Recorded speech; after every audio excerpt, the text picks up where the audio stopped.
Nice.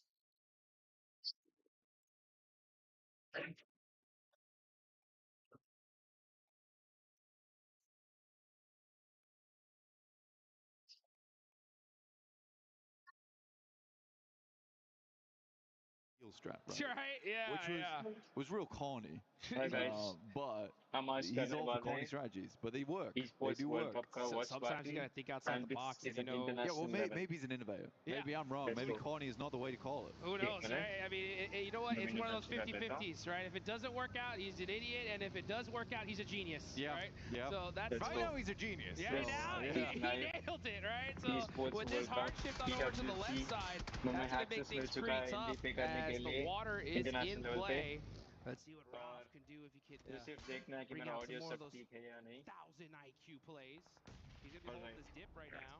सब कुछ ready है And we're going to see okay Aurora right oh down the road from hello Reefus putting on a little bit of Reefus suppressive जो fire, holding this coverage for now, just making it ये champions annoying रहा है for ये Ralph to champion move. Team है सबको पता है और वो Nigma Galaxy Reefus yesterday, last time an team Falcon से immortal खेले थे ये लोग man in the lobby.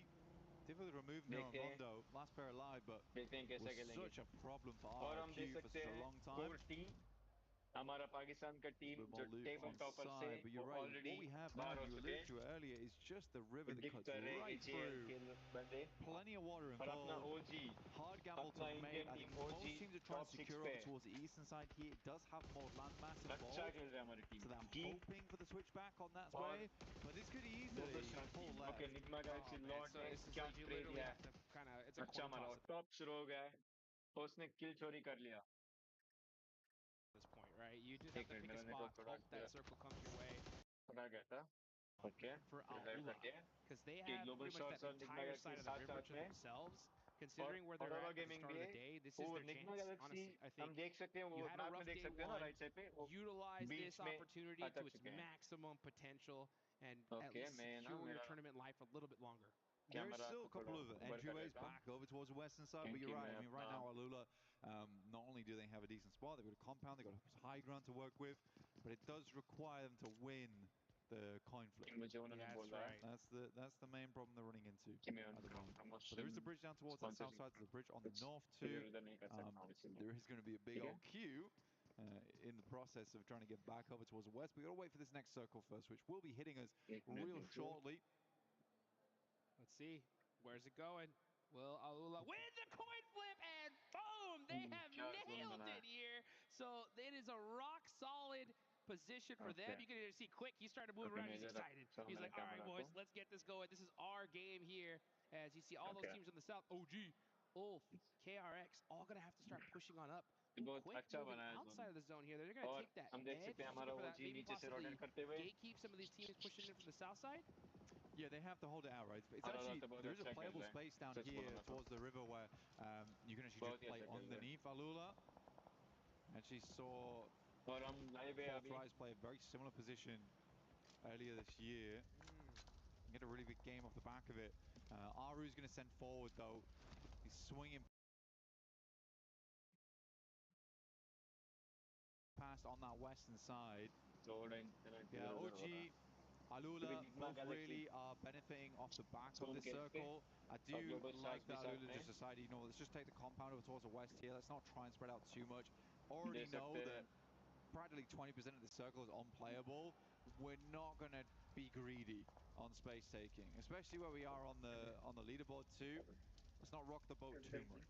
Not a bad idea. Yeah, I think there are some teams that get in positions that are so dominant and they just spread themselves too thin. So I like the fact that they are playing it together, but I don't okay want them to play super passive, right? You still मैं ना ये कर utilize this सकता हूँ मेरा opportunity to hunt down as camera many को eliminations as you can. See how that ends up working out global though as we're stars में looking at मैं इधर रख RRQ सकता हूँ GOAT making some shots. This is going to be on the north side of the circle here. Forced through the tree line. No ये way. Yeah, get some nice shots and yes अभी GOAT camera team ठीक है are putting in some serious work on RRQ. तो गोट और आरा के बीच में fight हो चुका है और मेरा नेट अटक चुका है अरे यार 1v2. एक मिनट दीजिए Massive. Okay Nerf's going to send over the top. Has the goat X12K, और finds आरा के another. बीच Looks में फाइट हो रहा है good. Still got to it deal is with one player crazy off in the right now distance. Down to और अरे just a यार solo now. एक मिनट No real